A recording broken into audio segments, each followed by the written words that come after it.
మీకు మీరు రాసుకోండి, ఎందుకు అలా చేస్తారు మీరు? మీరు ఆయన మ్యూట్ లో పెట్టండి.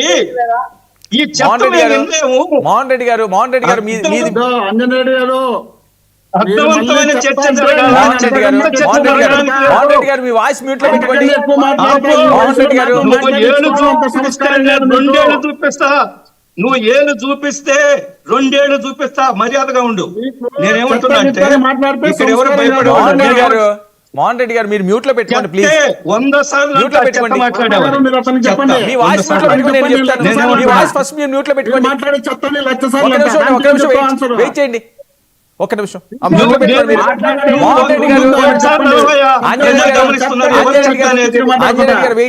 ప్రజల్ని ఎవరిని ఇంటికి పంపించారు? ఆంజనేయుడు గారు ఒక్క నిమిషం ఉండండి. మోహన్ రెడ్డి గారు మ్యూట్ లో పెట్టుకోండి దయచేసి. ఒక నిమిషం ఆంజనేయుడు గారు, ఒక నిమిషం అండి ఇస్తాను మీకు, మీరే మాట్లాడదు కానీ. మోహన్ రెడ్డి గారు ప్లీజ్ మీరు మ్యూట్ లో పెట్టండి ఫస్ట్ వాయిస్ ని, నేను ఇస్తాను, మీరు రాసుకోండి. అరే మ్యూట్ లో పెట్టండి, మీరు ఎందుకు క్రాస్ టాక్ చేస్తారు? నేను ఇస్తున్నాను కదా మీకు నేను ఇస్తానని చెప్తున్నాను కదా. ఆంజనేయుడు గారు కాంట్రవర్సీ వద్దు, విధానపరంగా మాట్లాడండి. ఏం కాంట్రవర్సీ ఉంది? నేను ఆయన మద్యం మీద మాట్లాడారు, మద్యం దొంగసారా తయారు చేసింది మాట్లాడారు. ఎవరు తయారు చేశారో, ఎవరు వెనకున్నారో స్పష్టంగా మీడియాలో వచ్చింది.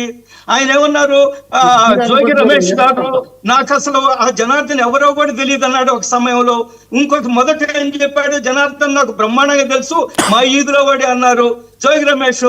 మళ్ళీ పైన ముఖ్యమంత్రి గారు, మాజీ ముఖ్యమంత్రి ఏం చెప్తారు, మా అసలు జనార్దన్ కి జోగి రమేష్ ఏమి సంబంధము అంటగట్టారన్నారు. కిందనే సోషల్ మీడియాలో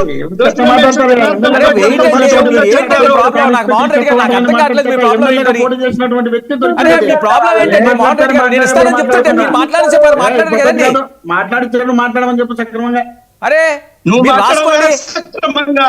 మాట్లాడు సక్రమంగా, మీరు చాలా మాట్లాడారు కదా, ఏం అనలేరు కదా, ఎందుకు టైం వేస్ట్ చేస్తారు? ఆయన దోచుకుంటున్నారు.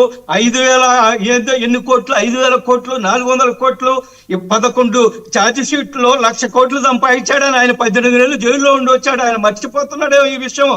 ఈ రోజు సరే వెయిట్ ఇస్తారు, మీరు నోట్ చేసుకోండి, మీకు నేను ఇస్తాను, సమయం ఎక్కువ ఇస్తాను, అందరికంటే ఎక్కువ ఇస్తాను మీకు. వెయిట్ ఎందుకు పిలుస్తారు మీరు డిబేట్కి? సరే ఆంజనేయుడు గారు పాయింట్లోకి రండి. వస్తున్నాను కదా సార్, మా చేసిన సమాధానం చెప్తున్నాను. నేను లిక్కర్ దొంగ సారా కుంభకోణాన్ని బయటకు తీసుకొస్తున్నాము. మేము ఈ రోజు పీపీపీ మోడల్ అంటే తెలియని వాళ్ళు అది ప్రైవేట్ పరం చేశారని చెప్తున్నారు. ఆయన ఈ 17 కాలేజీల్లో తీసుకొచ్చిన జీవోలు ఒకసారి చూడండి. 17 కాలేజీల్లో ఎన్ఆర్ఐ కోటాలు లేదా ఇంకేదో కోటాలు, ప్రభుత్వ కాలేజీల్లో ఎన్ఆర్ఐ కోటాలు ఏంటి, ప్రభుత్వ మెడికల్ కాలేజీలో దేశంలో ఎక్కడ ఎన్ఆర్ఐ కోటాలు ఉండవండి. 50 లక్షలకి 40 లక్షలకి సీట్లు అమ్ముకుంటే ఉండదు, పూర్తిగా మెరిట్ ప్రకారం ఇస్తారు. కానీ ఆయన తెచ్చిన జీవో ఏమిటి, అది మాత్రం చాలా గొప్ప అంట. ప్రైవేట్ పబ్లిక్ పార్ట్నర్షిప్ తీసుకొస్తే అది చాలా తప్పంట. వీళ్ళకి అసలు కనీస పరిజ్ఞానం లేదు, ఏది ప్రైవేటు ఏది పబ్లిక్ ప్రైవేట్ పార్ట్నర్షిప్ ప్రోగ్రామ్ ఏమీ తెలియదు. ఇష్టం వచ్చినట్టు నోటికొచ్చి లైవ్ లో మాట్లాడుతుంటారు.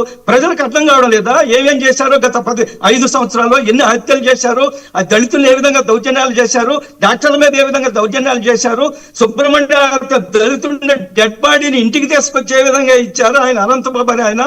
ఆయన మళ్ళీ పక్కనేసుకొని గొప్ప నాయకుడు అని ఏ విధంగా చెప్పారు. ఏమాత్రం కనీస ఇంగిత జ్ఞానం ఉండదా వాళ్ళకి?